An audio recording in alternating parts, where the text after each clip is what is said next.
Saya mulai. Assalamualaikum warahmatullahi wabarakatuh. Waalaikumsalam warahmatullahi wabarakatuh. Alhamdulillahirabbil alamin. Pada pagi hari ini kita ketemu di majelis yang mulia ini, kuliah subuh dan peluncuran buku yang diselenggarakan oleh Akademi Hikmah. Yang kami hormati narasumber, yang kami hormati untuk sambutan, yang kami hormati juga nanti dari Yayasan Air Baswedan. Yang pertama Prof. Dr. Hajah Aliyah Rashid Baswedan, yang kedua Prof. Khairil Anwar, selanjutnya sudah hadir Prof. Muhammad, selanjutnya nanti menyusul Profesor Dudung Abdurrahman dan Profesor Saiful Rahman. Juga Dr. Hamim Jarkasih Putro, Pak Dr. Untoro Haryadi, dan Pak Syamsuddin MA. Ini sesuatu hal yang sangat menarik sekali.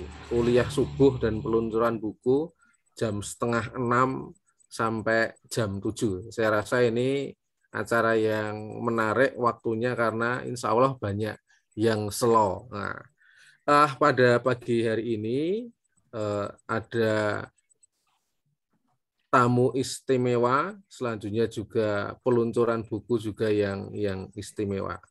Saya akan membacakan untuk susunan acaranya terlebih dahulu. Acara yang pertama nanti pembukaan, selanjutnya acara yang kedua sambutan dan pembukaan program, selanjutnya acara yang ketiga narasumber kuliah subuh, dan yang terakhir adalah penutup. Marilah kita awali untuk kuliah subuh dan peluncuran buku dengan baca basmalah. Bismillahirrahmanirrahim.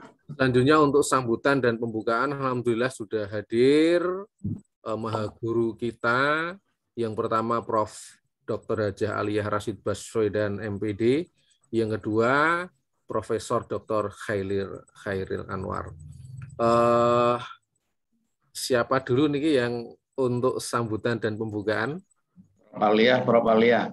Oh, nggih. Yang pertama kepada Profesor Dr. Hajah Aliyah Rashid Baswedan. Waktu dan tempat kami aturkan. Monggo, Bunda. Assalamualaikum warahmatullahi wabarakatuh. Waalaikumsalam warahmatullahi wabarakatuh. Alhamdulillahirabbil alamin wassalatu wassalamu ala asrofil anbiya'i wal mursalin. Allahumma sholli ala sayyidina Muhammad wa ala alihi wa sahbihi wasallam. Kita panjatkan puji dan syukur kehadirat Allah Subhanahu wa taala yang telah memberikan kesempatan, kemudahan, dan menggerakkan hati kita semua untuk hadir pada forum yang sangat berbahagia ini, dan insya Allah diridhoi Allah yang Maha Pemurah. Amin. Pada kesempatan yang mulia ini, saya ingin mengucapkan terima kasih pada penyelenggara yang telah memberikan kesempatan kepada saya untuk dapat berbicara di hadapan Bapak Ibu yang insya Allah dirahmati Allah.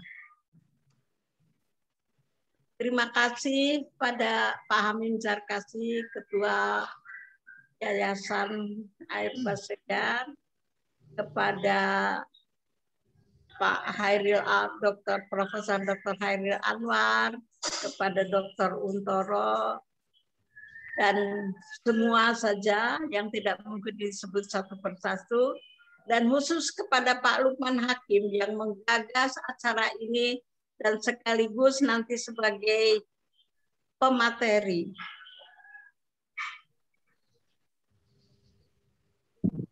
Terima kasih juga kepada yang terhormat Bapak Pembahas yang telah bersedia meluangkan waktu, yaitu Profesor Dr. Muhammad, Profesor Dr. Dudung Abdurrahman, Profesor Saiful Rahmat, dan host Bapak Iwan MSI.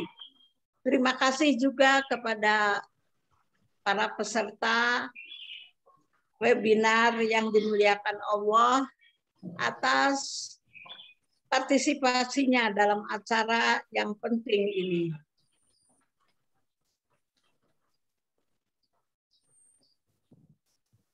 Secara khusus, saya juga ingin mengucapkan terima kasih dan selamat kepada Pak Lukman Hakim yang telah menggagas ide kreatif yang insya Allah akan sangat banyak manfaatnya dan memberikan pencerahan.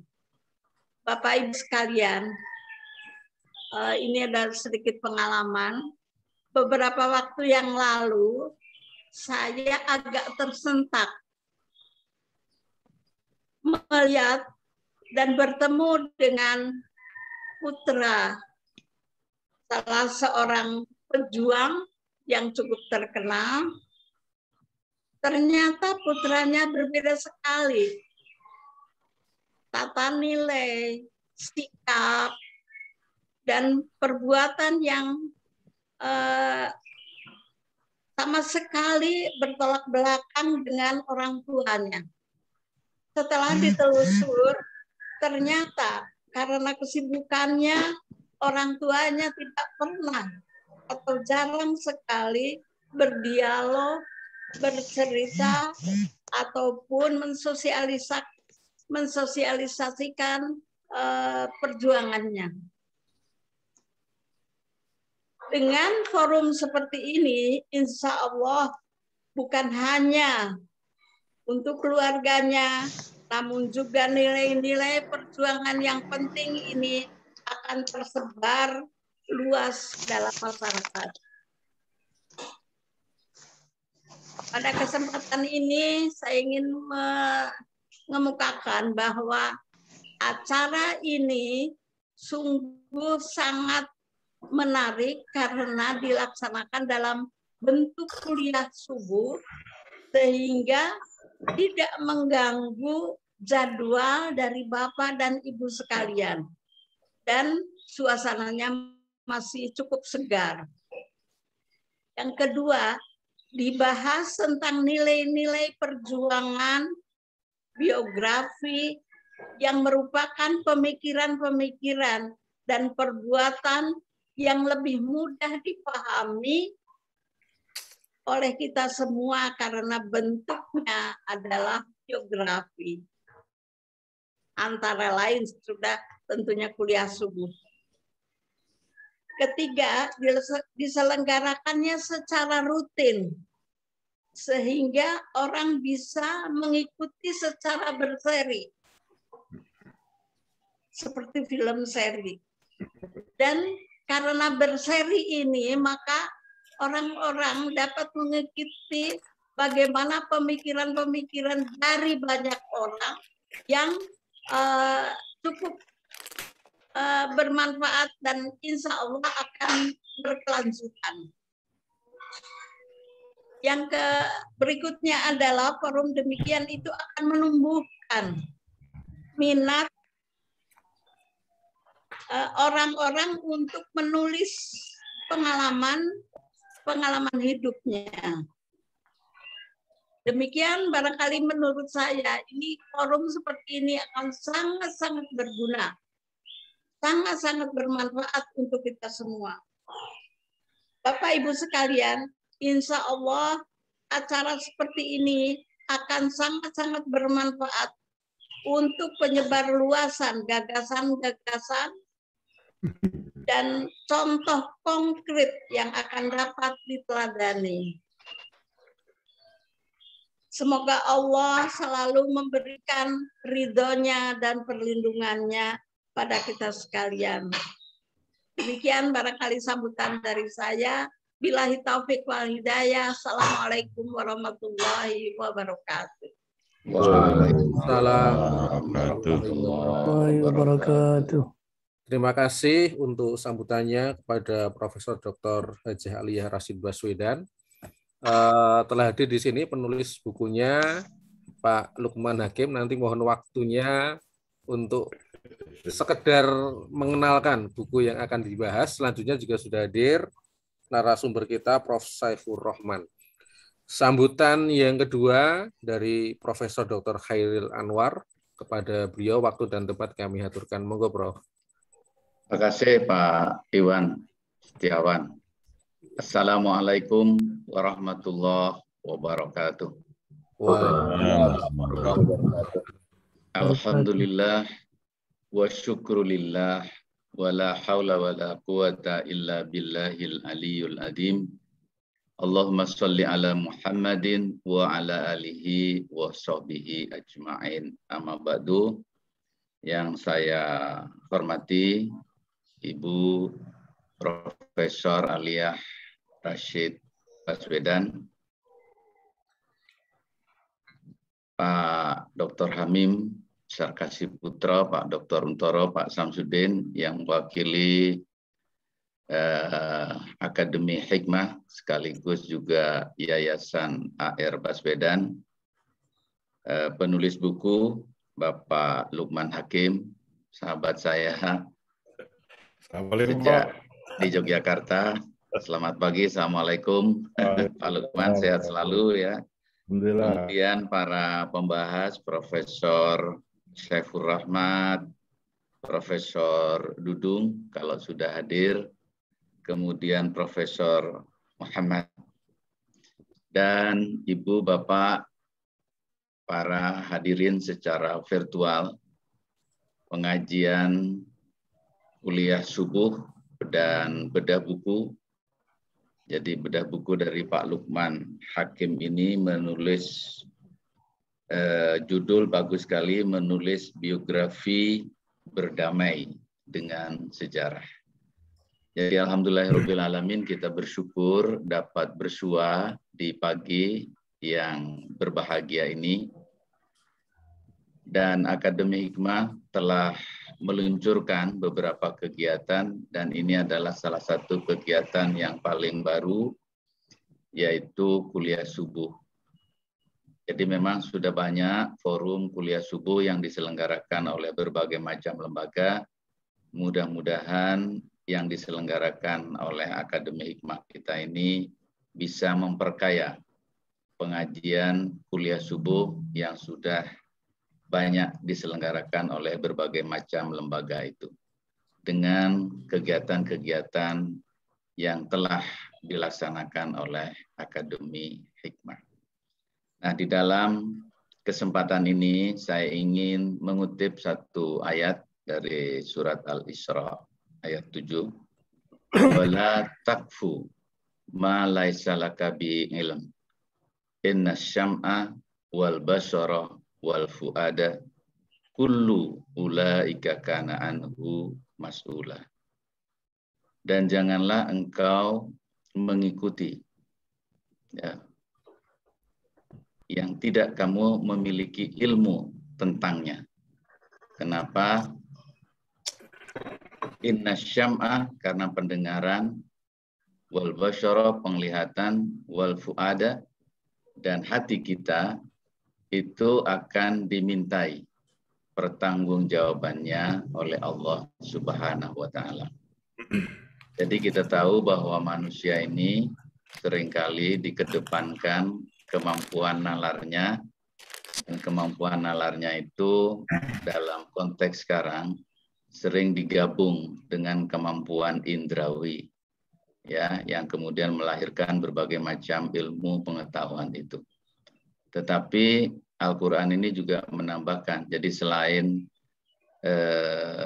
pendengaran dan penglihatan yang mewakili indera kita, Al-Quran ini juga memberikan tambahan wal fuad. Jadi yang diterjemahkan sebagai hati atau hati nurani, atau mungkin di dalamnya itu juga ada akal pikiran, ya. Nah, jadi ini adalah untuk menggambarkan keutuhan dari kemampuan manusia di dalam menjalani kehidupannya di muka bumi ini. Jadi karena itu, atas nama Yayasan AR Baswedan, saya ingin menyampaikan terima kasih yang sebesar-besarnya pada penulis buku, kepada Pak Lukman Hakim, yang ini telah menyediakan bukunya ini untuk diterbitkan bersama ya. Jadi dengan Alea Publisher bekerja sama dengan Pustaka Utama Akademi Hikmah. Nah, jadi saya kira ini salah satu produk juga bersama. Jadi kalau Alea itu tentu ada kaitannya dengan Pak Lukman.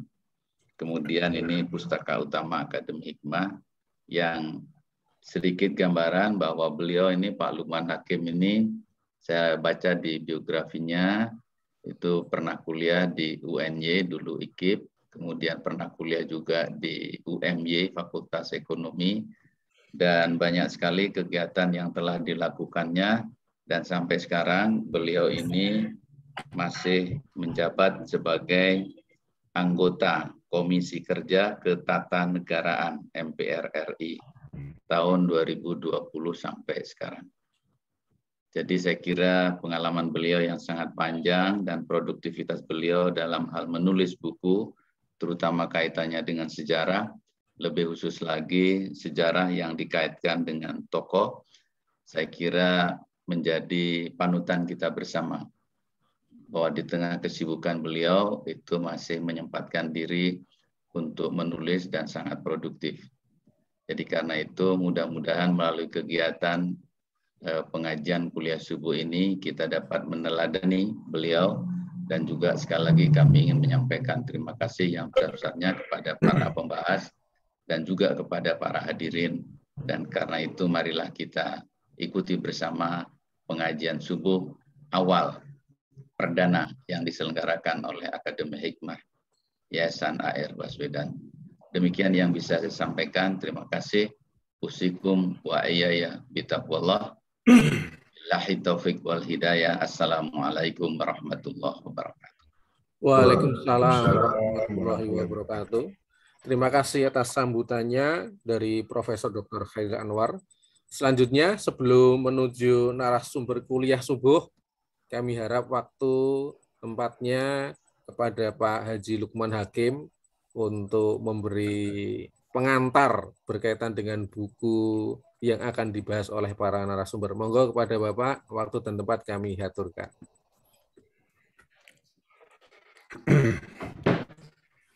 Bismillahirrahmanirrahim. Assalamualaikum warahmatullahi wabarakatuh. Waalaikumsalam warahmatullahi wabarakatuh. Alhamdulillahirabbil alamin wassalatu wassalamu ala asyrofil anbiya'i wal mursalin wa ala alihi wa ashabihi wa man tabi'ahum bi ihsanin ila yaumiddin. Amma ba'du, rabbi shrah li sadri wa yassir li amri wa hlul 'uqdatam min lisani yafqahu qawli. Ibu Alia yang saya muliakan, saya dulu kuliah di FKIS ini, Bu. Saya mahasiswanya Pak Marjan. Nah, di administrasi, Ibu di ekonomi perusahaan. Jadi waktu mahasiswa saya dulu ya lihat Ibu aja. Nggak pernah diajar sama Ibu, tapi saya tahu Ibu. Apalagi kemudian saya intens berkomunikasi dengan Allahyarham Pak R. Baswedan itu. Pak Baswedan itu kalau kangen diundangnya saya, lalu kami makan nasi kebuli di Taman Yoro itu. Itu anunya. Pak, ini senior saya ini Pak Khairil Anwar. Pak Khairil Anwar ini apa namanya? Senior yang baik hati lah dan tidak sombong ya Mas Aidil ya. Ya alhamdulillah ini saya merasa ini suatu kehormatan yang luar biasa. Ini yang jadi gara-gara sebenarnya itu Mas Hamim dan Mas Samsudin. Jadi alhamdulillah saya diberi minat gitu oleh Allah SWT untuk kepada sejarah ini. Dulu waktu di Jogja, saya itu selalu ngintil itu kemanapun almarhum ya Mas Kunto Wijoyo pergi. beliau berceramah, kalau lisan begitu saya rekam, kemudian saya transkrip, kemudian saya kirim ke majalah Kiblat. Kalau ada makalahnya, ya makalahnya saya simpan. Pokoknya seperti itulah. Kemanapun Mas Kunto pergi, saya ikut. Kalau saya dengar dan bisa berangkat, saya berangkat. Sampai akhirnya rupanya naskah itu menjadi cukup banyak. Ditambah dengan naskah dari almarhum sahabat saya A.E. Priyono. Jadi hanya berkolaborasi, kami mengumpulkan naskahnya Mas Kunto, dan ketika sudah kita anggap cukup sebagai untuk jadi satu buku, kami menghadap ke Mas Kunto di Road Utara itu, minta izin untuk menerbitkan. Lalu kita diskusi dan sebagainya. Diskusi dengan Mas Kunto kemudian menjadi pendahuluan di buku itu yang kemudian terbit dengan judul Dinamika Sejarah Umat Islam. Saya kira itu gagasan Mas Kunto yang paling awal ketika beliau membagi 3 periode itu. Ada periode ya Islam itu katanya ada mengalami 3 periode mistis. Ketika Islam itu dipahami sebagai jimat. Lalu ada periode ideologi. Terakhir itu periode ide, periode ilmu pengetahuan. Jadi dari situlah minat saya kemudian tumbuh. Ya, dan kita tahu Mas Kunto itu sangat jernih kalau melihat, menurut saya luar biasa melihat sejarah. Nah, kebetulan juga saya kemudian tadi bukan kebetulan dengan takdir Allah, saya bersahabat dengan Pak Baswedan. Bahkan sesudah saya di Jakarta itu persahabatan tetap berlangsung. Saya ingat waktu itu saya bekerja di majalah Kiblat. Saya pergi ke Jakarta itu karena dipanggil oleh almarhum Pak Mustafa Basir. Di waktu itu sedang deadline. Saya sudah pesan ke staf. Dulu kan belum ada handphone. Hanya ada telepon kantor. Saya bilang, kalau ada telepon dari siapapun, tahan. Kalau ada telepon buat saya, tahan. Karena ini lagi sibuk sekali. Tapi sekitar jam 1:30 siang, si staf itu akhirnya ngetuk juga ke ruang kerja saya itu. Dia katakan, Pak, ini ada telepon terus-terusan. Dan saya nggak bisa lagi menolak. Siapa? Dari Pak Air Baswedan. Wah, begitu Pak Air Baswedan nama Pak Baswedan disebut, ya sudah saya coba sambungkan lagi. Saya sambung. Ternyata beliau sedang di Jakarta. Dan di rumah Dr. Samhari. Di perumahan Bilimun, di Kalimalang. Jadi singkat saja Pak Baswedan mengatakan, saya tidak tahu saudara sedang apa, tapi saya mau makan siang. Dan saya nggak mau makan siang kalau saudara nggak datang. Saya di Jalan Sabang, Pak Baswedan di Kalimalang, itu jarak yang lumayan jauh, tapi alhamdulillahnya waktu itu Jakarta belum terlalu macet. Udah segera saya ajak kawan, pakai taksi, ya sekitar jam 2 lewat sedikit saya sudah sampai. Betul, Pak Baswedan masih di meja makan dan makanan itu belum disentuh. Jadi saya makan, kemudian Pak Baswedan menitipkan tulisan, saya kira itu tulisan terakhir Pak Baswedan yang dimuat di media massa. Saya Pak Baswedan menyaksikan naskahnya itu, tapi karena 2 pekan sesudah itu Pak Baswedan wafat. Alhamdulillah saya masih ikut menyolatkan beliau di Masjid Agung Al-Azhar. Nah itu dari sini kemudian berkembang. Jadi dulu itu alhamdulillah tokoh-tokoh itu kalau datang ke Jogja itu berbaik hati mau bertemu dengan kita-kita yang muda-muda ini. Pak Yunana Nasution datang, Kita undang waktu itu saya sebagai staf di HMI cabang Jogja, saya undang mau hadir. Pak Burhanuddin Harahap datang ke Jogja, diundangnya kami di di Mangkuyudan itu, di Gedung Persatuan Umat ya kalau nggak salah itu.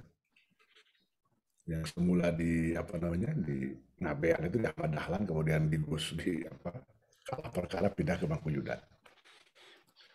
Selalu begitu, Pak Nasir misalnya datang ke Jogja tahun 84,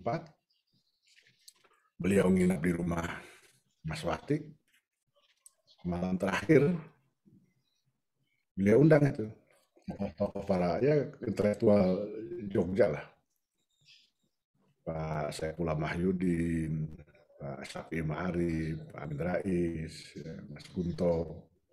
Entah bagaimana saya, Zulkifli Halim, Said Hulele juga termasuk yang diundang itu. Jadi inilah yang menumbuhkan minat saya, sehingga akhirnya juga saya nggak tahu pertimbangannya, menjelang 70 tahun Dr. Anwar Haryono, tiba-tiba saya dipanggil oleh Pak Yunan Nasution. Saya diminta menulis biografi Pak Anwar Haryono. Wah, itu sudah seperti bikin disertasi tuh.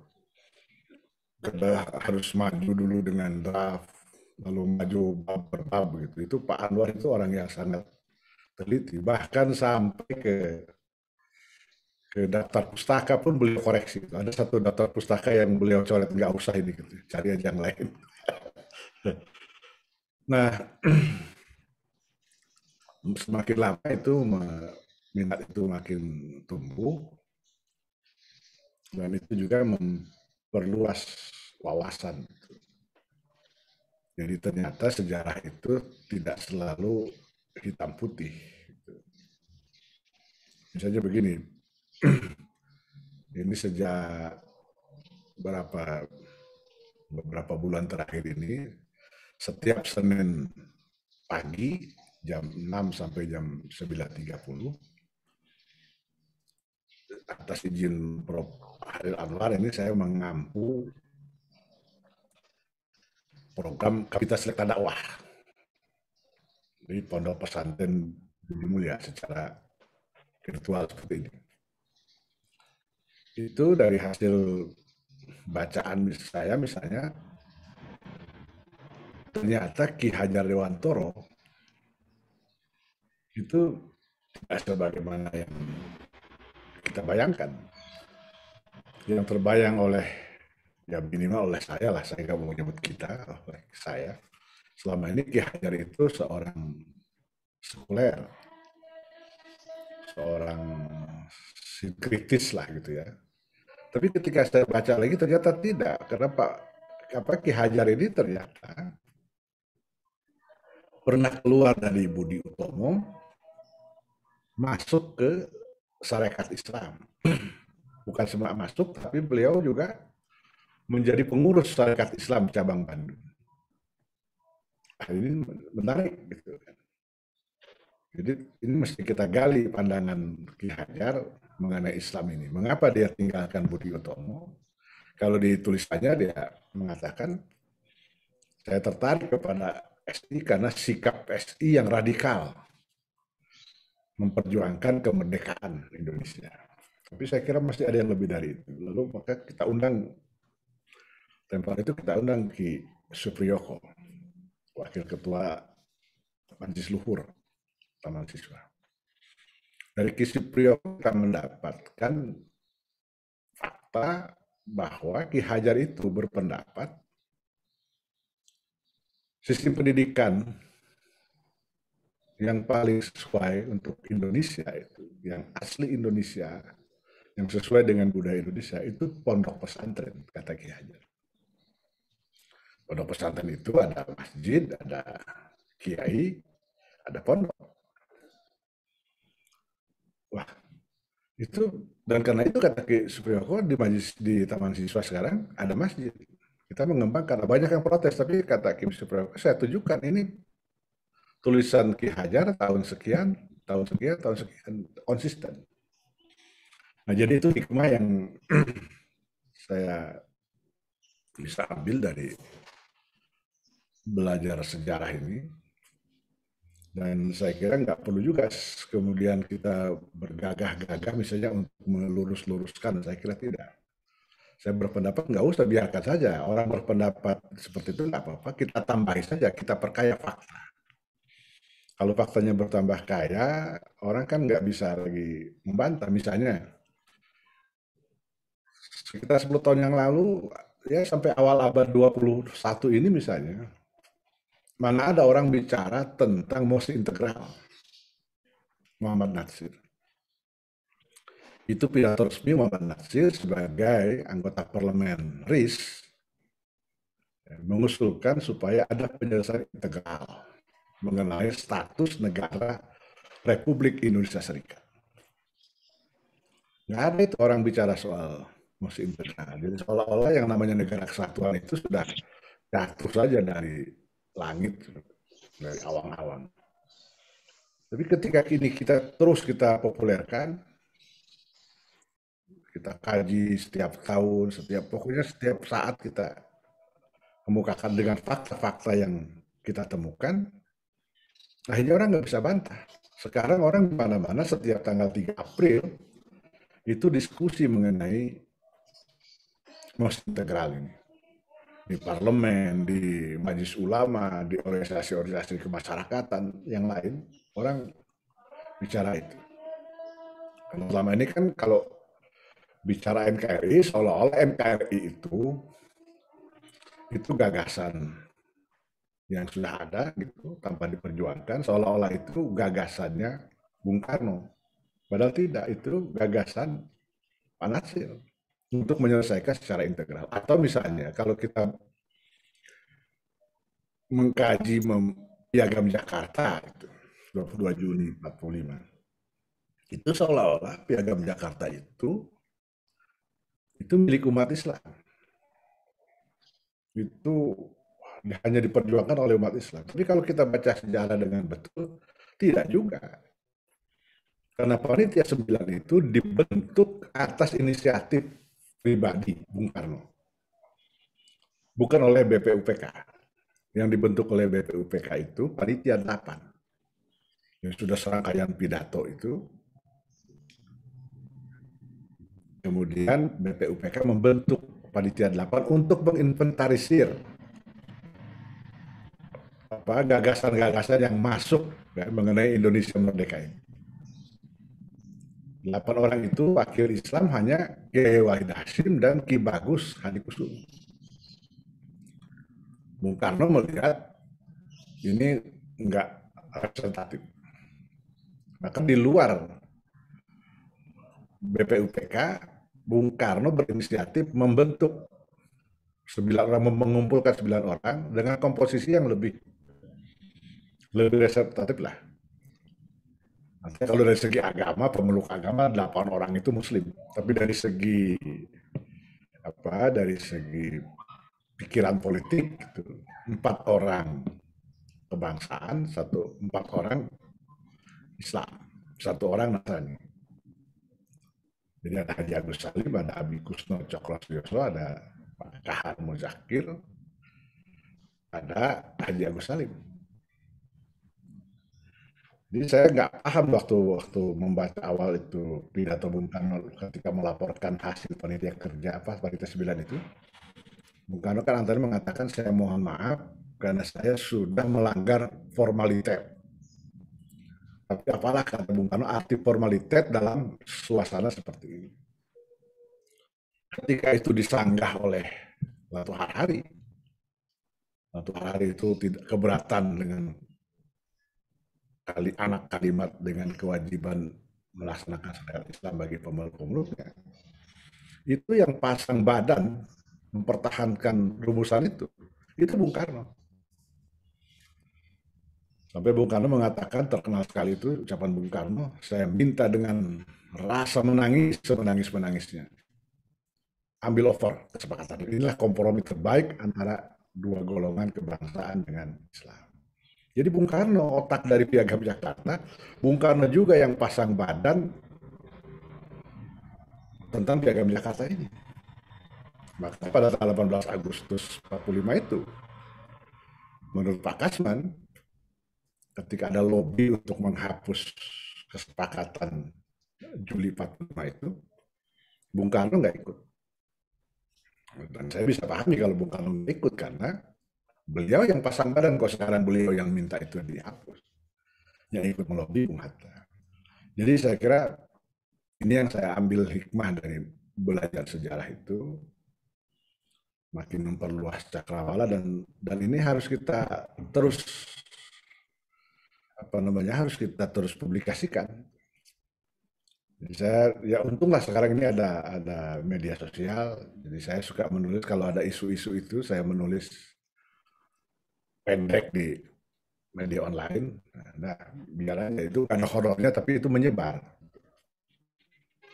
Bahkan saya kira bisa lebih banyak dari yang dibaca oleh pembaca koran. Pernah tulisan saya itu itu sampai berapa ribu kali gitu. Waktu saya mengkritik pernyataan Jenderal Polisi Tito Karnavian. Pak Tito mengatakan, saya menganjurkan para polisi ini, katanya di sebuah tingkatan, untuk hanya bekerjasama dengan NU dan Muhammadiyah. Karena hanya dua ini katanya yang jelas mendukung NKRI. Yang lain itu, wah itu saya kritik habis. Dia dengan itu, Pak Tito kan melupakan di Indonesia ini ada Al-Irsyad, ada Matlaul Anwar, ada Persatuan Islam, ada PUI, ada macam-macam yang semuanya berjuang juga untuk NKRI ini. Anggota istimewa Masyumi misalnya kan bukan cuma Muhammadiyah, ada Nahdlatul Watan, ada Matlaul Anwar, ada PUI, ada Persatuan Islam dan sebagainya. Wah itu entah ribuan kali di share, ya biarkan aja sampai akhirnya saya diundang oleh Pak Tito. Bayangkan dari satu tulisan di media sosial, Kapolri mengundang saya dan saya jelaskan. Ini loh Pak, yang benar tuh begini, bahwa Muhammadiyah dan NU itu yang terbesar, iya. Tapi tidak semua daerah itu NU atau Muhammadiyah. Kalau Bapak pergi ke mana misalnya ke Sumatera Utara yang eksis di sana, mainstreamnya Matlaul Anwar, bukan Muhammadiyah. Walaupun Muhammadiyah ada, NU ada. Kalau pergi ke Lombok ya Nahdlatul Watan. Kalau pergi ke Banten ya Matlaul Anwar. Jadi inilah yang saya kira mudah-mudahan apa yang saya tulis di buku itu sebenarnya itu saya bertutur mengapa saya menulis biografi. Yang saya dapat dengan menulis biografi, insya Allah kita mestinya bisa berdamai dengan sejarah ini, karena kita bisa menemukan fakta-fakta baru. Misalnya, ini terakhir saya ingin sampaikan, supaya tidak terlalu panjang. Misalnya Dr. Sutomo, pendiri Budi Utomo. 2 kali koran yang dia pimpin itu menista Islam. Mula-mula itu di koran Suara Umum tahun 30. Bulan Juli 1930, Suara Umum itu nggak ada angin, nggak ada hujan, tiba-tiba memperbandingkan antara dibuang ke Digul dan pergi haji ke Mekah. Jadi kata Suara Umum yang dipimpin oleh Dr. Sutomo, lebih baik ke Digul daripada ke Mekah. Ke Mekah itu coba menghabiskan uang. Wah itu sudah diprotes, baru akhirnya Dr. Sutomo datang ke Muhammadiyah minta maaf. Tapi tahun 38 itu diulangi lagi oleh Koran Bangun yang juga dipimpin oleh Dr. Sutomo. Koran Bangun itu memuat tulisan Siti Sumandari yang menghina Nabi Muhammad. Wah itu geger lagi. Berita Nahdlatul Ulama 1 Januari tahun 38 itu keras sekali. Kata berita Nahdlatul Ulama, kami tidak anti persatuan, kami mau bersatu. Tapi persatuan itu tidak boleh menista Nabi kami, tidak boleh menista syariat Islam kami, tidak boleh menghina umat Islam. Itu keras sekali. Nah, tetapi kemudian di akhir hayatnya, nggak panjang umur Dr. Sutomo ini, tahun 38 itu beliau wafat. Di akhir hayatnya itu beliau bersama-sama dengan Kiai Haji Mas Mansur, dengan Kiai Haji Wahab Hasbullah itu berencana akan membentuk Kulliyatul Islamiyah di Surabaya. Beliau sendiri akan menjadi ketua Kulliyatul Islamiyah. Lalu ada satu tulisan yang menceritakan Dr. Sutomo dan 16 sejawatnya para dokter memprakarsai pembentukan Poliklinik Muhammadiyah di Surabaya. Poliklinik itulah yang sekarang menjadi rumah sakit Muhammadiyah.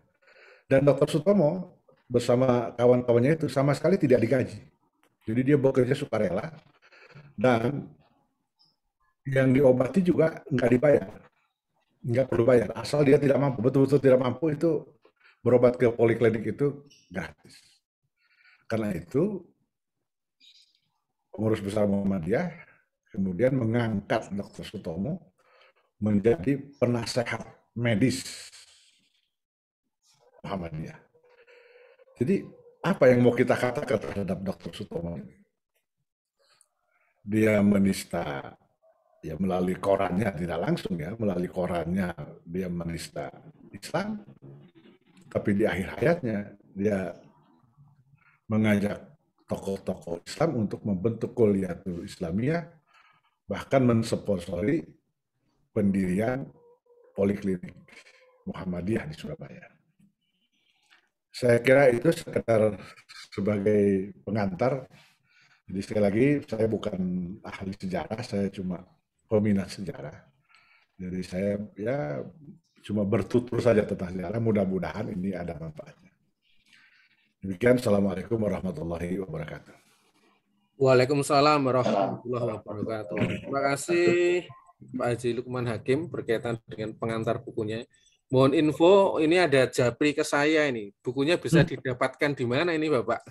Nah, itu Mas Sudin yang bisa jawab, bukan saya. Oke, nanti Pak Saya aja belum dapat. Agenda selanjutnya berkaitan dengan bedah buku kuliah subuh ini. Narasumber ketiganya sudah hadir. Sekarang jam 6:15 hingga pas waktunya. Mohon nanti dari Prof. Muhammad, dari Prof. Dudung, dari Prof. Saifur bisa memberikan ya sekedar 15 menit berkaitan dengan menyampaikan inti dari kuliah subuh pada pagi hari ini. Nanti sebelum acara ditutup, kami mohon juga kepada Pak Dr. Hamim untuk memberi kata penutup. Yang pertama kepada Prof.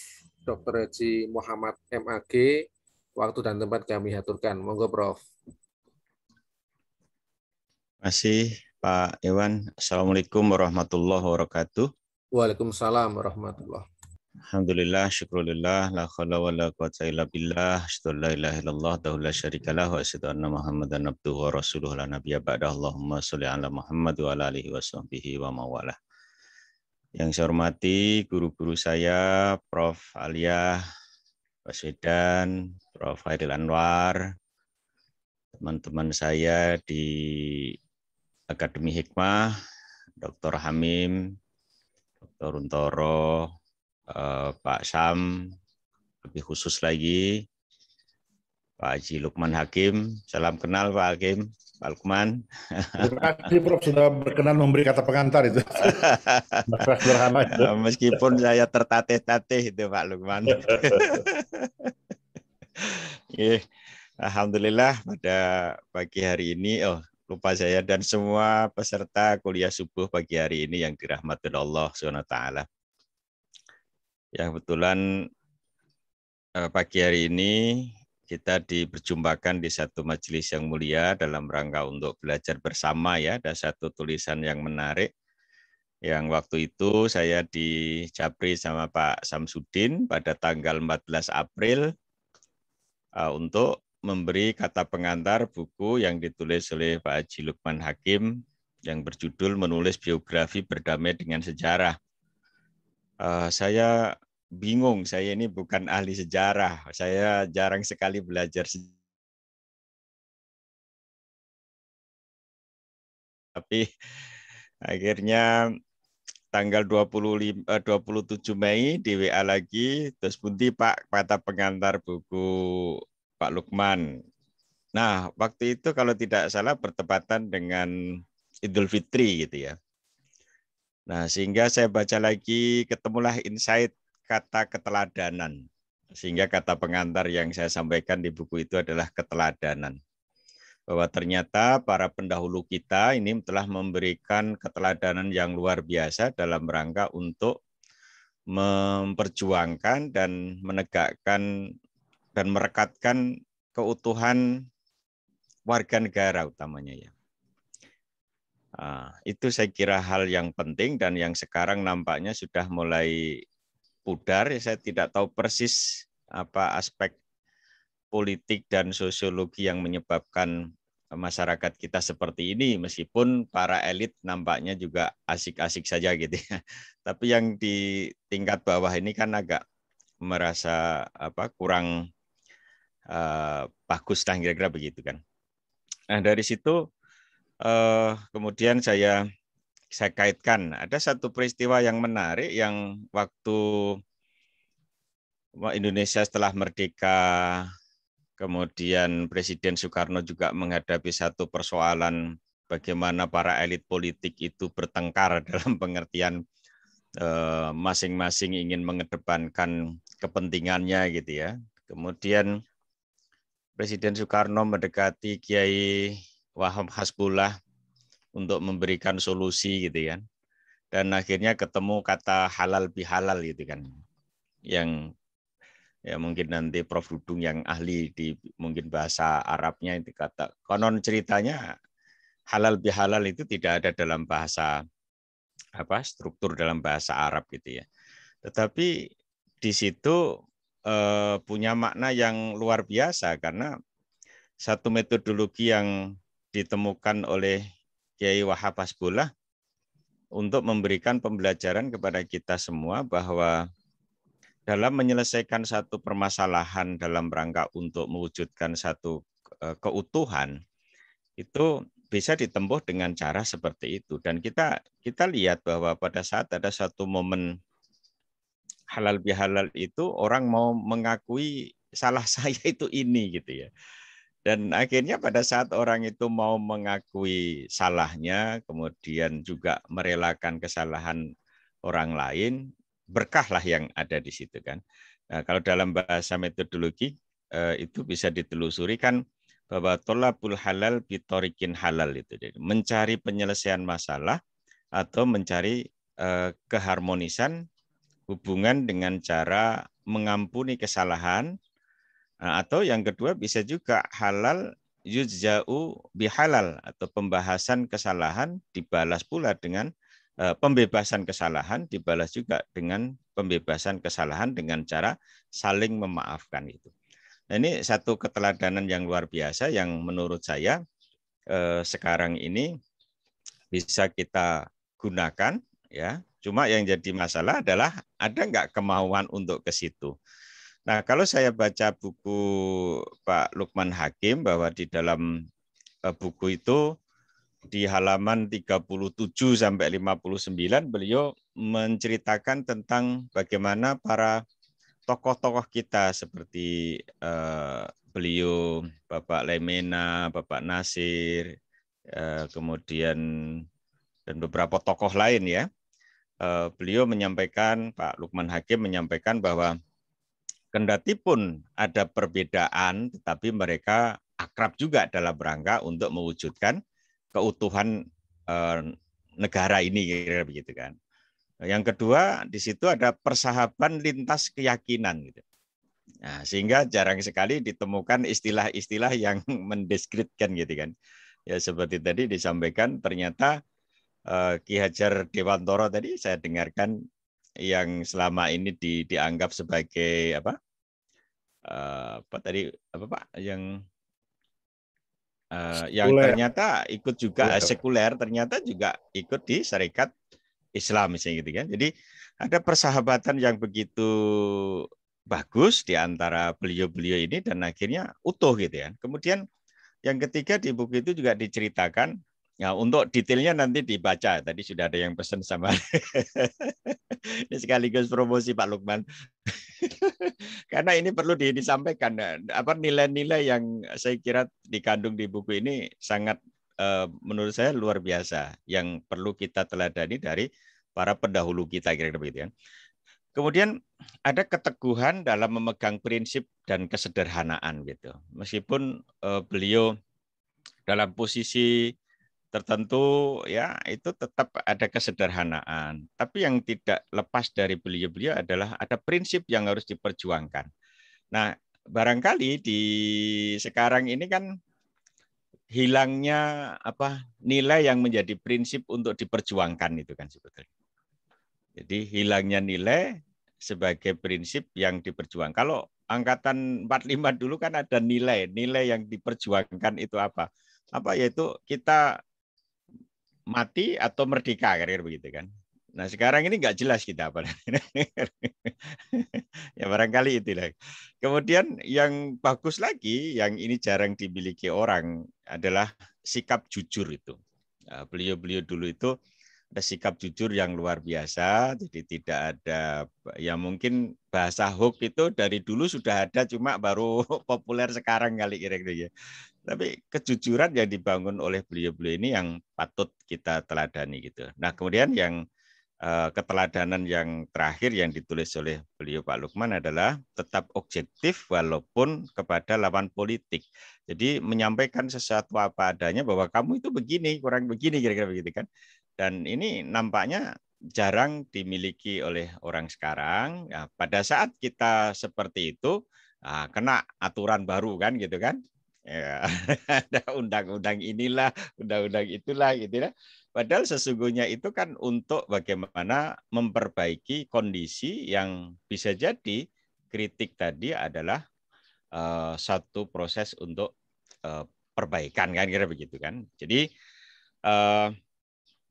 maka pada saat saya membaca buku ini kemudian muncullah insight di saya itu, ini saya kira yang paling tepat, terlepas dari cerita panjang yang disampaikan oleh beliau di bagian-bagian sebelumnya, bagaimana para pendahulu kita memperjuangkan tegaknya Republik ini, dan kemudian ada nilai-nilai yang patut ditularkan untuk seluruh warga masyarakat kita, utamanya generasi kita sekarang, biar tahu sejarah.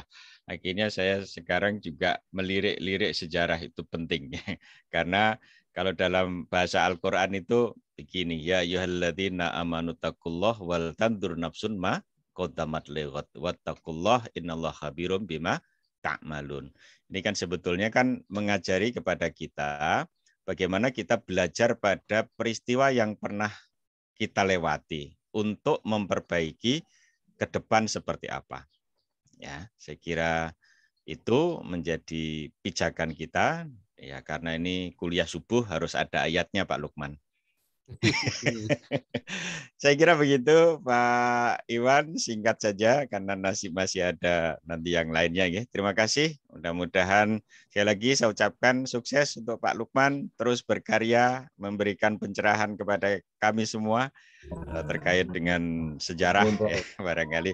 Terima kasih. Assalamualaikum warahmatullahi wabarakatuh. Waalaikumsalam warahmatullahi wabarakatuh. Terima kasih Prof. Muhammad, pakar ekonomi Islam juga bicara tentang sejarah. Saya rasa menarik juga. Selanjutnya ini yang benar-benar pakar sejarah kepada Prof. Dudung Abdurrahman. Waktu dan tempat kami aturkan. Monggo Prof.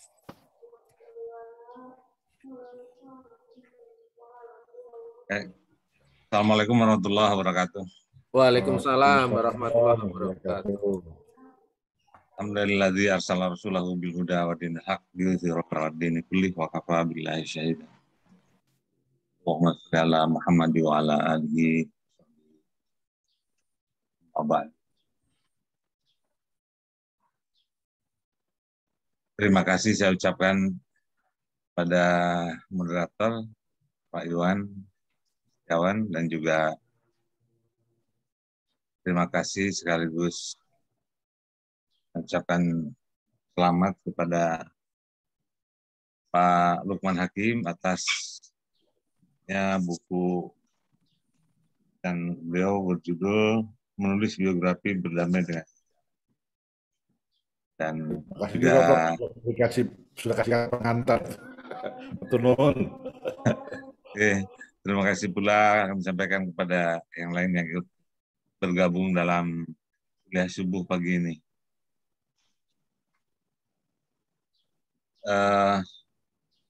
Oh ya, juga tidak lupa yang ini justru yang penting juga ucapkan terima kasih kepada Pak Samsudin yang menghubungi saya untuk memberikan kata pengantar ini dan juga menghubungi kemarin untuk menyampaikan disebutnya sebagai narasumber ya dalam kuliah subuh ini.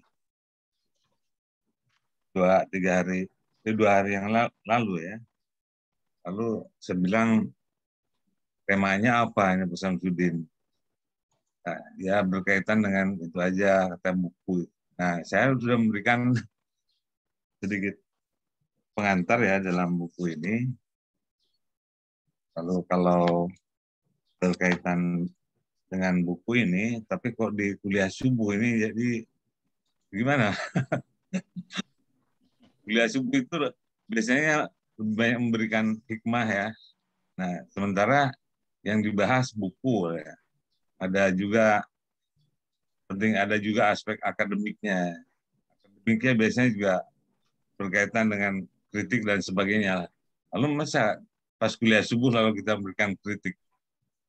Nah, ini jadi agak paradok di sini saya. Jadi bagaimana nih saya menyampaikannya? Akhirnya saya putuskan sajalah apa yang sudah saya berikan di kata pengantar ini, mungkin beberapa hal ingin saya garis bawahi lagi. Ya,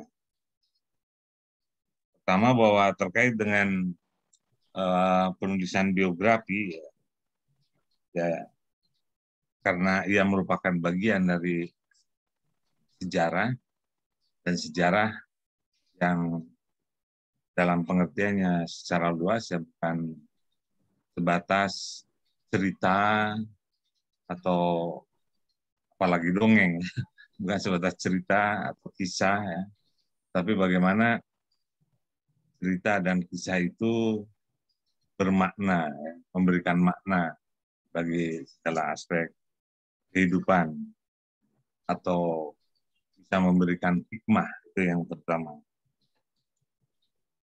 Maka dan biografi juga bisa beragam, apa namanya, isi dalamnya, sehingga keragaman masalah, keragaman bidang, seperti tadi disampaikan oleh Pak Lukman sendiri, dan juga dalam buku ini bermacam-macam tokoh, bermacam-macam juga latar belakang ya, latar belakang kepribadian, latar belakang lingkungan hidup atau secara lebih luas kebudayaannya ya, termasuk juga cara berpikir dan lain sebagainya. Dan selayaknya sejarah yang lebih menekankan kepada segi-segi prosesual ya, atau perkembangan, ya, dinamika dan sebagainya. Oh, dengan kata lain, sejarah itu selalu menggambarkan suatu kesinambungan ya, kontinuitas dan juga sekaligus perubahannya ya. Kalau tadi disebutkan apa Ki Hajar Dewantoro, kemudian siapa Utomo ya, digambarkan ada perubahan dalam cara berpikir, bersikap. Itulah realitas sejarah seperti itu memang. Dan seharusnya kita bisa menggambarkan seperti itu. Apalagi kalau kembali kepada manusia ya, secara sunnatullah ya, kita hidup ini kan berada selalu ada di dalam perubahannya. Nah, begitu pula terkait dengan biografi ya, biografi. Nah, karena alasan itu maka penulisan biografi ya sama dengan bidang-bidang sejarah lainnya ya, membutuhkan perspektif, dan perspektif tentu yang sekarang populer dalam pengkajian berbagai bidang ilmu ya, perspektif yang interdisipliner atau multidisipliner ya, yakni sehubungan dengan biografi. Maka ketika kita menceritakan tokoh atau para tokoh ya, maka itu bisa menyangkut riwayat hidup, bisa menyangkut pemikiran-pemikiran, kemudian aktivitas-aktivitas dan sumbangan mereka dengan peranannya dalam berbagai bidang kehidupan. Sehingga dari situ maka bisa diambil pelajaran ya, tentang karakteristik tokoh, kemudian juga bisa mengambil pelajaran tentang karakteristik tokoh, sekaligus juga bisa memahami mengapa tokoh satu dan lainnya itu menunjukkan atau menggambarkan, memberikan gambaran perilaku yang berbeda, pemikiran yang berbeda. Karena dalam kajian satu biografi sekaligus juga bisa dipahami tentang latar belakang gagasan, sistem sosial, juga tradisi, dan berbagai hal yang terkait dengan topik itu. Nah, maka selayaknya sejarah pada umumnya, yang biasa dikatakan juga sejarah itu identik dengan peradaban manusia, dengan penggambaran manusia, demikian juga, dan apalagi biografi yang lebih menyangkut tentang berbagai hal yang terkait dengan seseorang atau ketokohan seseorang, maka memahami biografi juga berarti memahami kebudayaan. Mengerti biografi berarti juga mengerti kebudayaan. Dan dalam kenyataan budaya yang sangat beragam ini, seperti di negeri kita ya, di keragaman itu juga bisa dilihat atau bisa dipelajari dari sejarah seperti biografi. Jadi demikian pentingnya kalau gitu memang penulisan sejarah dan atau khususnya penulisan biografi ya maksud saya. Dan karena itu kalau Pak Lukman dalam bukunya memberikan judul ya, menulis biografi berdamai dengan sejarah, ya memang ya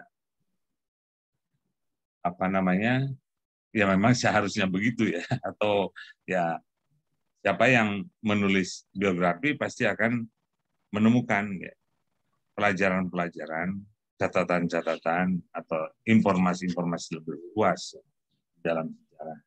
Dan apalagi kalau penulisan biografi itu dilakukan secara lebih kritis ya, atau dilakukan dengan mengembangkan metodologi yang lebih relevan di dalam pengkajiannya, maka akan semakin banyak informasi yang bisa kita dapatkan secara objektif khususnya.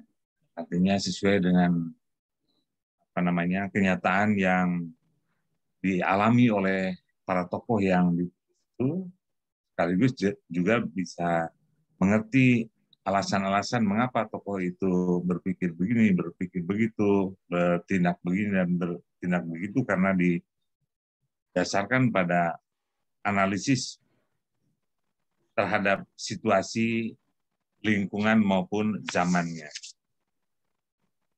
Nah, arti pentingnya penulisan biografi atau sejarah pada umumnya saya juga menyebutkan dalam pengantar ini, ya kita merujuk kepada kita ya, di mana dalam kitab suci Al-Quran sendiri jelas sekali banyak kisah ya, kisah para nabi dan tokoh masa lalu yang berisi pelajaran yang harus dilaksanakan atau sebaliknya harus dihindari oleh manusia dalam kehidupannya kini dan masa mendatang.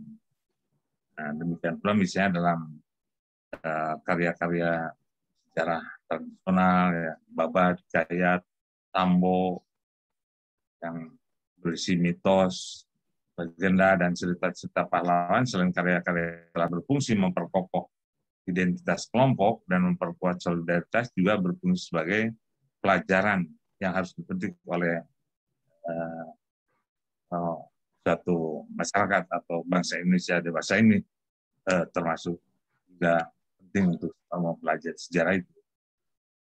Nah, maka kegunaan biografi atau sejarah seperti itulah, maka pengetahuan kita serta pelajaran sejarah merupakan alat penting untuk membentuk bangsa, untuk membentuk umat ya, yang baik untuk maupun untuk mengembangkan rasa cinta dan kesetiaan terhadap agama, bangsa dan negara. Nah, kemudian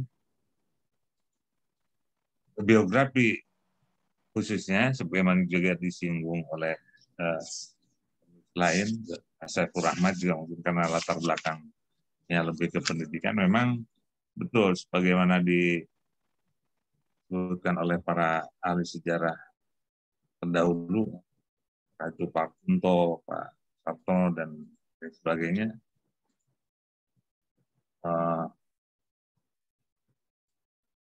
mereka menyatakan bahwa biografi itu mempunyai fungsi penting dalam pendidikan.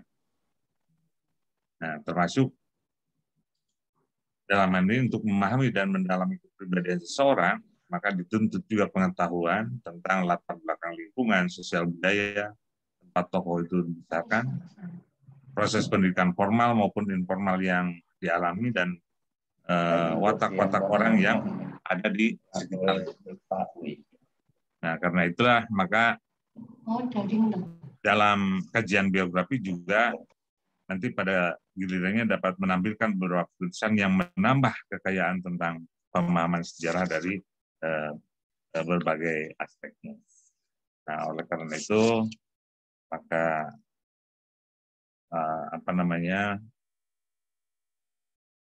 oleh karena biografi ya itu merupakan bagian dari ilmu sejarah atau pengetahuan sejarah, atau ya biografi juga sama dengan sejarah, maka di dalam proses penulisannya juga proses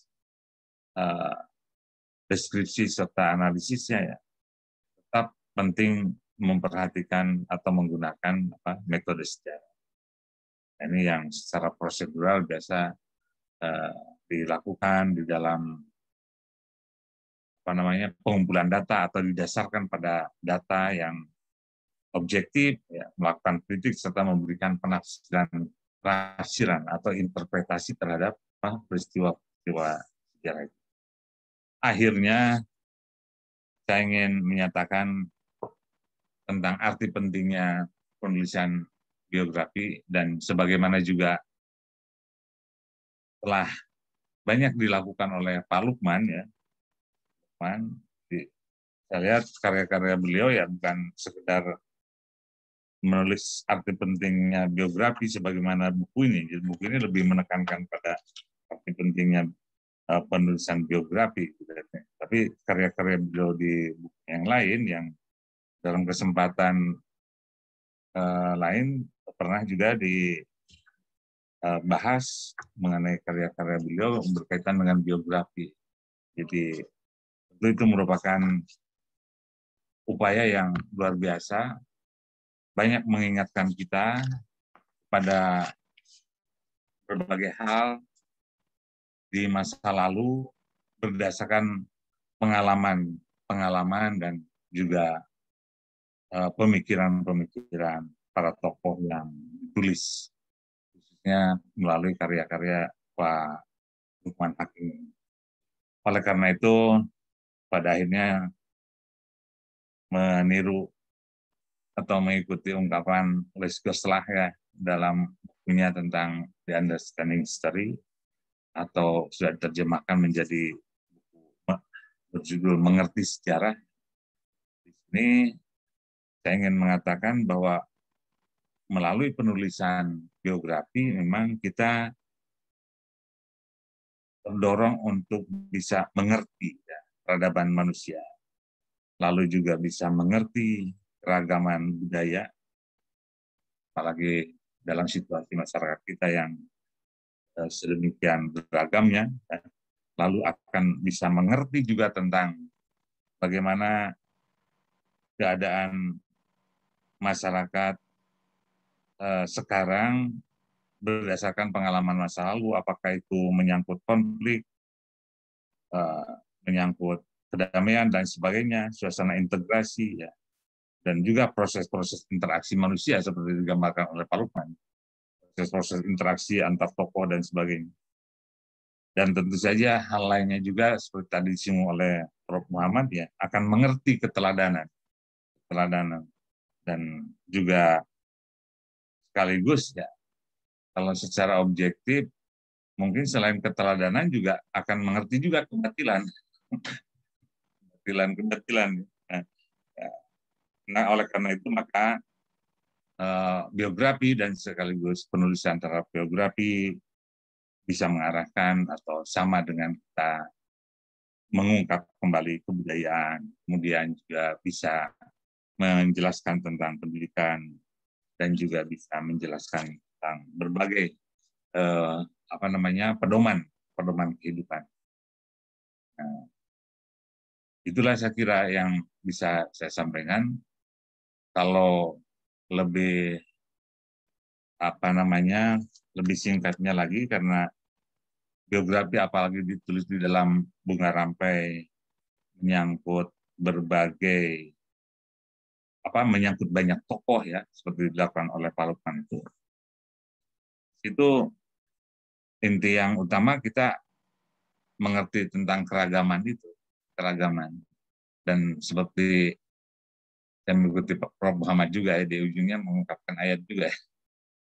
Ketika Allah Subhanahu wa taala menyatakan dalam Al-Hujurat ayat 13, ya ayyuhan nas inna khalaqnakum min dzakarin wa unsa wa ja'alnakum syu'uban wa qabaila lita'arafu inna akramakum indallahi atqakum.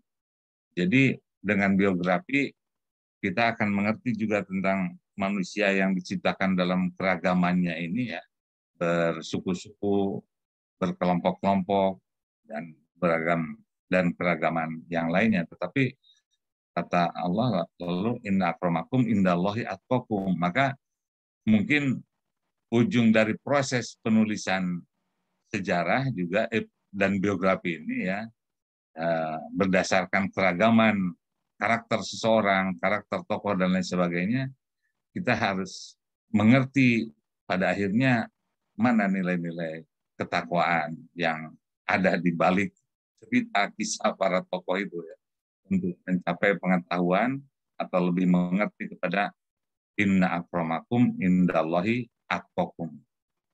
Saya kira itu. Ya, mudah-mudahan sesuai ya dengan kajian buku sekaligus juga kuliah subuh. Oke, terima kasih Prof. Terima kasih atas perhatiannya. Assalamualaikum warahmatullahi wabarakatuh. Waalaikumsalam warahmatullahi wabarakatuh. Narsum terakhir kita juga pakar sejarah dari UNJ, Prof. Saifur Rahmat BSc. Kepada Prof. Saifur Rahmat juga nanti gong terakhir, waktu dan tempat kami aturkan. Monggo Prof.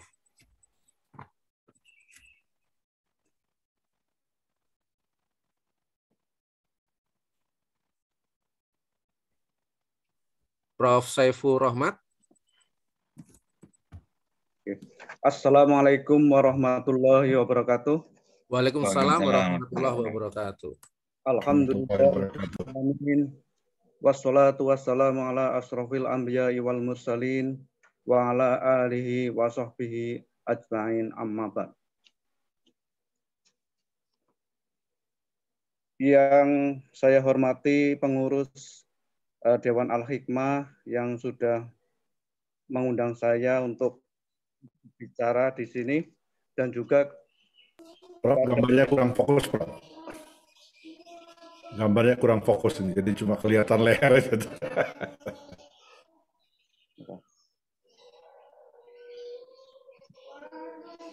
Nah, sekarang kelihatan wajahnya nih.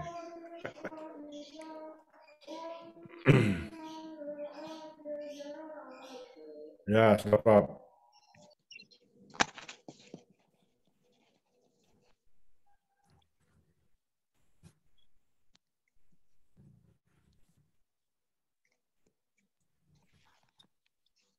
Nah, Sudah? Mas Prof, sampun Prof. Ya, yang berbahagia Bapak Lukman Hakim yang kita meluncurkan buku Geografi Berdamai dengan Sejarah. Tidak lupa saya ucapkan terima kasih kepada pengurus-pengurus di Yayasan Al-Hikmah yang lainnya, dan juga terima kasih kepada para pendengar sekalian. Mumpung masih ingat ini tadi katanya karena dikaitkan dengan kuliah subuh, mungkin saya akan bicara dengan mengutip surat Iqra, bacalah itu. Iqra bismi rabbikal ladzi khalaq, khalaqal insana min 'alaq, Iqra wa rabbukal akram, alladzi 'allama bil qalam, 'allamal insana ma lam ya'lam. Ya, mungkin di situ kita melihat bahwa Iqra itu ditujukan kepada Nabi Muhammad, padahal Nabi Muhammad sendiri tidak bisa membaca alias ummi. Nah, apa maknanya itu? Nah, ini mungkin ada kaitannya dengan apa yang ditulis oleh Bapak Lukman Hakim berkaitan dengan antara teks dengan konteks itu. Jadi di situ saya melihat adanya teks dan konteks. Teksnya adalah Iqra, bacalah. Tetapi kalau kita lihat misalnya Nabi Muhammad SAW itu ummi, berarti yang lebih ditekankan adalah konteks, yaitu konteks masyarakat yang akan menjadi sasaran dakwah beliau. Konteks masyarakat yang akan menjadi sasaran dakwah beliau. Sehingga ketika Nabi Muhammad berdakwah harus melihat masyarakat pada waktu itu, budayanya, bahkan juga sistem politik dunia pada waktu itu. Seperti dalam Quran surat Ar-Rum misalnya, bahwa Nabi Muhammad itu tahu tentang blok barat dengan blok timur gitu. Nah, Islam itu ya diharapkan bisa merangkum, mensintesakan antara blok barat dengan blok timur. Jadi masih relevan itu konsep Islam yang sebagai sintesa itu relevan. Antara teks dan konteks itu memang itu yang harus dilakukan. Seperti tadi dalam Quran itu bahwa dengan kolam, dengan menulis akan memberi pelajaran Tuhan. Jadi kalau kita misalnya menulis, kemudian pasti akan tumbuh ide. Karena apa? Ketika kita sudah berusaha menulis, Tuhan akan menolong kita gitu. Akan memberi ide. Bagaimana Tuhan mau menolong kita kalau kita tidak berusaha itu. Jadi di situ saya kira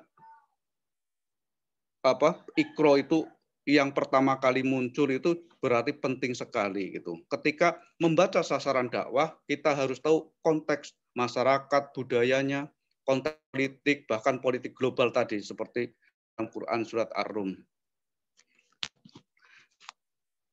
Jadi kalau kita melihat di sini apa yang dilakukan teks dan konteks itu oleh Pak Lukman Hakim itu memang ya tepat sekali gitu.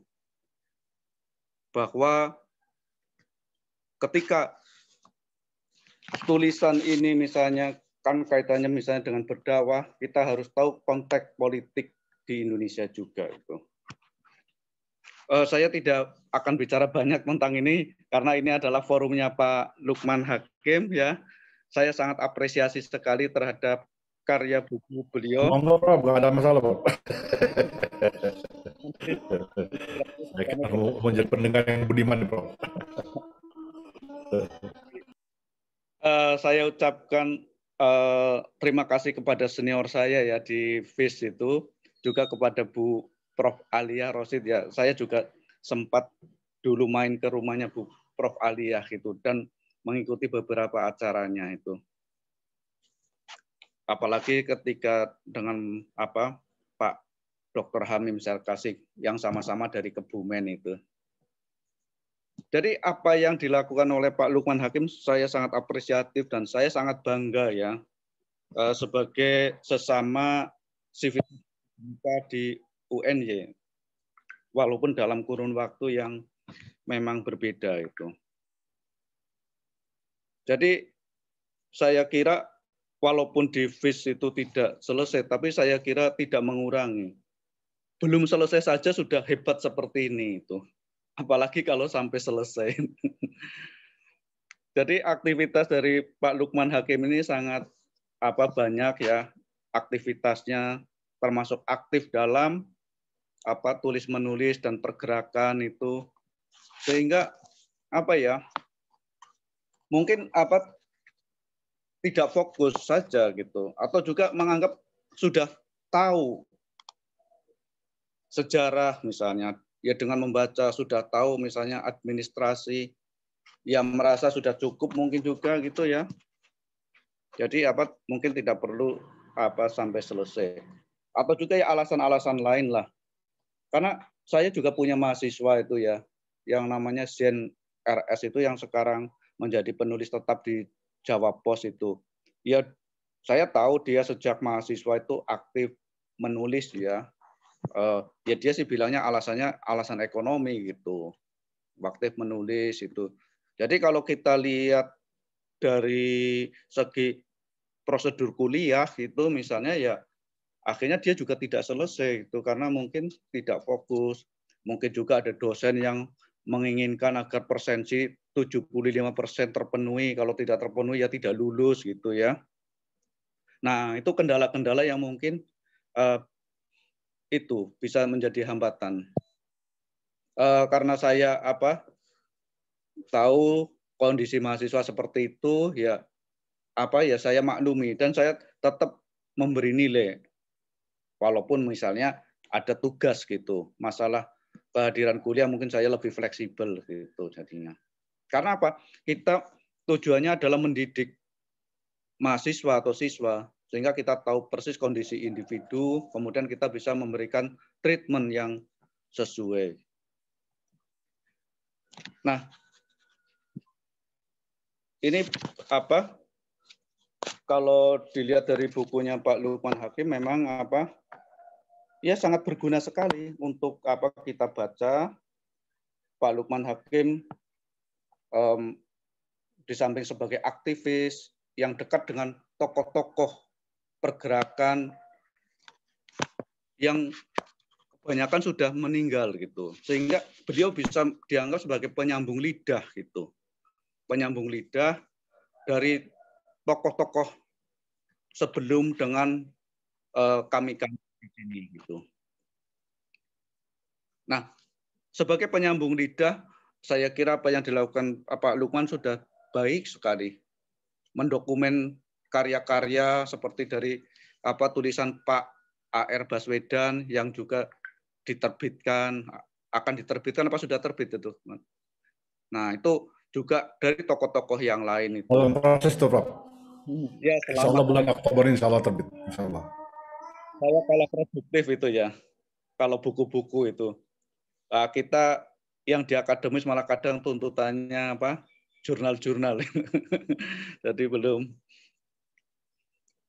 Jadi kalau kita lihat itu, apa yang dilakukan dengan mengoleksi, kemudian menyampaikan apa yang difahami dari dokumen-dokumen dari para pendahulu seperti Pak AR, Baswedan, itu juga menjadi koreksi antara yang ditulis oleh Pak Lukman dengan dokumen-dokumen yang diterbitkan berkaitan dengan tokoh. Saya kira adalah suatu langkah yang tepat sekali itu. Dan saya kira saya tidak meragukan kepakaran Pak Lukman walaupun dengan otodidak itu. Karena semuanya dimulai dari membaca, pentingnya membaca itu. Jadi masalah gelar mungkin tidak terlalu berpengaruh gitu. Seperti yang mahasiswa saya Zen RS itu sudah bisa hidup sendiri itu dengan keahliannya dia gitu. Jadi apa yang diperoleh di FIS itu saya kira suatu pengalaman yang baik ya.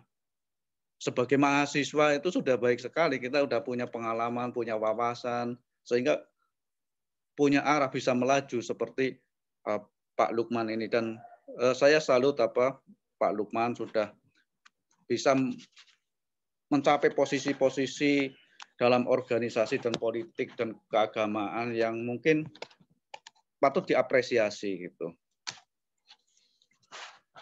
Dan saya agak sedikit juga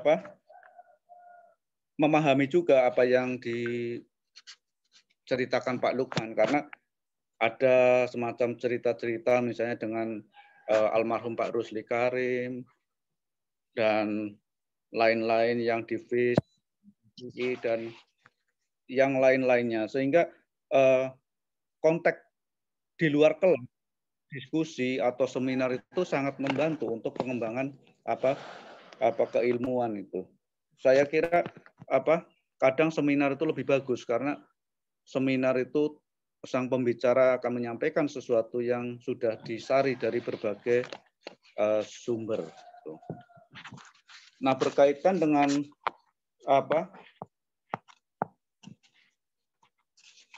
karier dari Pak Lukman di organisasi juga memang ya senior saya ini. Dalam artian saya di HMI ini ya. Saya pun dulu aktif di HMI walaupun tidak sampai mungkin seperti Pak Lukman itu. Karena pada waktu itu Orde Baru masih sangat ketat. Kita tidak bisa perlu hati-hati gitu, perlu hati-hati. Sehingga ketika saya dulu misalnya mau dilibatkan di cabang, saya juga tidak mau gitu, karena training itu tidak mau. Nah, di sini memang aktivitas dari Pak Lukman itu pernah menjadi ketua Badan Permusyawaratan Mahasiswa FKIS tahun 79, kemudian ketua HMI Korkom IKIP Yogyakarta 7980, ketua umum HMI cabang Jogja 1983 1984, dan kemudian aktif di politik gitu. Nah, saya kira sebagai aktivis yang bisa menjadi ketua HMI, saya kira bukan sembarangan orang, pandai dalam bicara, memiliki keterampilan berpikir dan komunikatif itu. Saya kira patut diapresiasi oleh mungkin FIS juga, andai kata memungkinkan itu. Kalau saya sih sangat setuju juga itu. Kemudian berkaitan dengan buku-buku ini, memang saya kira sangat penting untuk dibaca. Karena buku ini tadi berisi rangkuman tentang biografi-biografi. Jadi mungkin tindak lanjut dari buku-buku sebelumnya ketika Pak Lukman menulis tentang biografi Pak Yunan Nasution dan juga yang lainnya itu, ini tindak lanjut dan kemudian bisa merangkum tokoh-tokoh itu. Ya tadi seperti saya katakan tadi, di samping menulis, Pak Lukman juga menerbitkan dokumen-dokumen dari tokoh-tokoh yang lama. Nah, dalam buku ini Pak Lukman itu memang menekankan bagaimana tokoh-tokoh itu bisa saling bekerja sama. Itu. Beda pandangan politik tidak menghalangi seseorang. Karena apa? Kerjasama itu penting bagi keutuhan suatu bangsa. Tidak bisa dalam perjalanan sejarah menempuh satu jalan saja gitu. Sehingga harus koordinasi. Hal yang mungkin masih segar dalam kita ketika reformasi yang berhasil menurunkan Soeharto. Kerjasama yang bagus sekali antar berbagai kelompok umat Islam. Ada yang bergerak di bidang politik, ada yang bergerak di pemerintah, di penasehat, ada yang bergerak di bidang civil society itu. Jadi seperti Pak Amin Rais, Pak Nurholis Majid, kemudian Abdurrahman Wahid, kemudian ada tokoh lainnya, Pak Yusril dan lain sebagainya. Kerjasama untuk menggolkan aspirasi umat Islam itu. Jadi diharapkan antar sesama umat Islam itu jangan saling jegal-menjegal atau injak-menginjak seperti tangga gitu. Tapi kerjasama yang bagus adalah yang didasari pada pemikiran gitu. Nah, harusnya dialog ini terus dilakukan terus. Dan demokrasi merupakan alat yang sangat penting untuk terjadinya dialog yang konstruktif gitu. Karena sejarah menunjukkan bahwa perjanjian atau kerjasama tanpa pemikiran yang jelas itu ya seperti kasus ketika Taliban dengan Amerika Serikat itu di Afghanistan itu. Karena tidak didasari oleh pemikiran yang jelas, hanya kepentingan pragmatis. Amerika dan Taliban kerjasama karena kepentingan mengusir Uni Soviet, tapi sebenarnya mereka pecah. Nah, inilah yang mungkin perlu terus dikembangkan dialog terus. Wah, ini waktunya sudah melonjak, dan saya kira itu juga apa yang ditulis sangat bagus sekali. Memang harus saling melengkapi buku-buku. Saya harapkan dari buku yang lain akan terus datang. Saya juga baru menulis buku tentang sejarah Kebumen, itu juga saya melihat bahwa revolusi di pusat dengan revolusi di daerah adalah saling mendukung. Bahkan revolusi yang sebenarnya terjadi di daerah, karena melawan Jepang itu dimulai dari daerah, bukan di Jakarta. Saya kira itu dari saya. Mohon maaf ada kurangnya. Sekali lagi selamat pada Pak Lukman Hakim, terus berkaya, tetap sehat.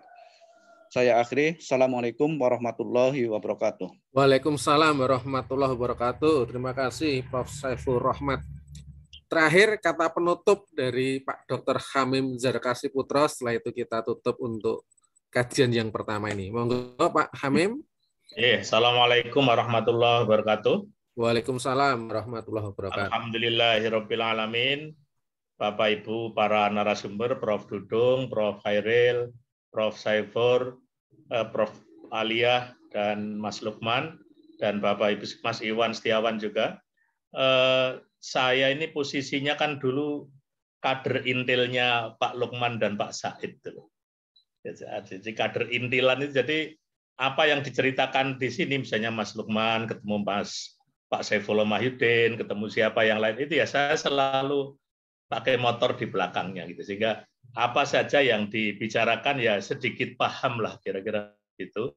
Dan dulu termasuk dulu kan kita banyak menggarap hal-hal seperti ini karena dulu ada Pak Adabi Darban, ada Pak Kunto Wijoyo juga, yang tema waktu itu yang banyak dibicarakan kan kita perlu melakukan pelurusan sejarah gitu. Itu yang saya kira digarap di Laboratorium Dakwah yang sekarang menjadi Pondok Budi Mulia itu ya. Saya kira banyak membicarakan hal-hal yang seperti itu. Dan mungkin Bunga Rampe itu kemudian sekarang dibikin buku oleh Mas Lukman itu. Dan ini adalah di samping beda buku juga tadi sampaikan launching kuliah subuh gitu ya. Cuma dengan beberapa pertimbangan mungkin ke depan kuliah subuhnya bukan hari Kamis tapi hari Rabu karena masalah-masalah teknis gitu ya. Dan yang menarik adalah kemarin ketika diwacanakan nanti kalau kuliah subuhnya itu kan nanti akan mengkaji pemikiran-pemikiran para pendiri Republik yang ada di BPUPKI gitu ya. Sehingga nanti memang kuliah subuhnya agak unik. Jadi mungkin juga nanti ada narasumbernya apa yang dikaji itu bukan dari Muslim. Dan saya kira itu juga perlu juga, artinya bahwa bagaimanapun pemikiran-pemikiran Indonesia yang kuat ke depan itu harus didahului dengan kita memahami para bapak pendiri Republik ini, bagaimana mereka menggagas tentang Indonesia, sehingga nanti kita akan senantiasa bisa menatap ke depan menjadi lebih baik gitu ya. Jadi sekarang kan ada upaya-upaya untuk distorsi sejarah gitu, artinya peran-peran umat yang dimarginalkan dan sebagainya. Dan itu saya kira sudah ya 90-an itu ya Pak Lukman, itu sudah kita gagas masalah-masalah itu. Dan dulu juga ada sedikit kritik karena kenapa bapak-bapak kita ini waktu itu kan bedanya dengan teman sebelah atau orang kiri itu kan, kalau orang kiri itu kan sosialisasi dari para elitnya ke grassroots-nya sangat intensif itu. Sementara kita ini kalau ingin tahu banyak pemikiran tokoh-tokoh kita, ya kita rame-rame ke Jakarta, kemana ketemu, barulah kita akan mendapatkan informasi tentang apa yang mereka pikirkan tentang Indonesia dan seterusnya. Dan mungkin juga, makanya termasuk juga mungkin kekurangan pada para pendahulu kita dulu kan tidak banyak yang dituliskan dalam suatu buku gitu. Sehingga ini saya kira upaya Mas Lukman untuk membuat semacam kapita begitu, kapita selekta gitu ya, untuk para pemikiran mereka. Dan tadi sampaikan Mas Profesor Saifur Rahmat, senyampang ini ya mungkin tinggal 1-2 lah yang masih hidup, yang lain sudah banyak yang sudah dipanggil oleh Allah SWT, sehingga Mas Lukman dalam posisinya nanti bisa menjadi sejarah yang berjalan gitu. Karena ketika bertanya tentang informasi-informasi para pejuang dulu, mungkin Pak Lukman banyak bercerita. Kebetulan memang beliau itu kan juga seorang jurnalis gitu ya. Saya ingat betul dulu ketika bagaimana disambu ketika nggak punya duit, kemudian bikin perdebatan di KR itu, saya pro kontra itu loh. Terus gitu panggil, akhirnya dapat duit semuanya, tapi setelah itu berhenti dengan sendirinya. Gitu. Jadi pengalaman-pengalaman yang seperti itu masih saya cermati betul. Dan yang tidak kalah pentingnya, mungkin kalau tadi sejarah Pak Lukman tidak menyelesaikan di IKIP itu juga masalah idealisme gitu. Artinya dulu kan rezim di IKIP ini dulu sangat ya lebih represif dari yang ada di Jakarta gitu. Jadi kadang-kadang itu loh, politisi lokal itu lebih ngeri daripada yang di Jakarta dan seterusnya. Kebetulan waktu itu orang bukan dari Muslim lah ya rektornya, sehingga ada persoalan-persoalan itu. Dan saya ingat dulu kelihatannya Mas Lukman dulu disuruh milih apa ya, ketika nulis tentang kuliah di luar kampus itu lebih potensial apa-apa, kita suruh mencabut tulisan itu, enggak, itu menurut saya benar lah. Itu mungkin salah satu, jadi saya kira bukan karena faktor apa, tapi memang faktor untuk menunjukkan bahwa mahasiswa masih punya idealisme, sehingga harus tetap konsisten dengan apa yang diyakini, sebagaimana tadi sampaikan oleh Prof. Saifur Rahmat, dulu zaman Orde Baru mungkin sangat, revisitasnya sangat tinggi gitu ya, sehingga ya ada orang yang bisa mulus, bisa mensikapi dengan tapi banyak sikap dan yang berbeda-beda yang diambil. Dan kita dulu di Sambu ya saling mengapresiasi begitulah, artinya masing-masing kita punya konsep yang sendiri-sendiri. Dulu misalnya Mas Lukman dengan Mas Said aja kalau pas kultum itu juga dua pemikirannya sangat berbeda, Mbak, pernah ketemu. Sampai dulu saya ingat betul Pak Said pernah guyon, "Luk, nanti kalau orang Sambu pada tidak masuk surga tanggung jawabmu loh." Sampai juga ada guyon-guyon seperti itu ya. Itu dinamika, itu menarik itu, artinya bahwa kebebasan berpikir, kebebasan beranalisa sejak masa itu sudah dikembangkan. Dan saya kira ini yang perlu nanti kita ke depan mengkaji, termasuk pemikiran-pemikiran dari orang di luar Muslim. Ya, saya kira penting juga. Mereka pun juga ingin Indonesia ke depan yang lebih baik. Saya kira itu Mas Iwan komentar saya dari pagi ini. Terima kasih. Assalamualaikum warahmatullahi wabarakatuh.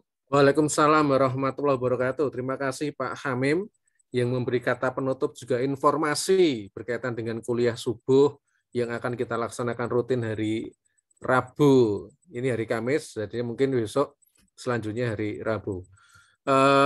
Karena ini juga sudah jam 7, tidak elok kiranya kalau kita lanjutkan berkaitan dengan kuliah subuh ini, karena kuliahnya subuh dan mungkin juga masih banyak yang akan melaksanakan aktivitas.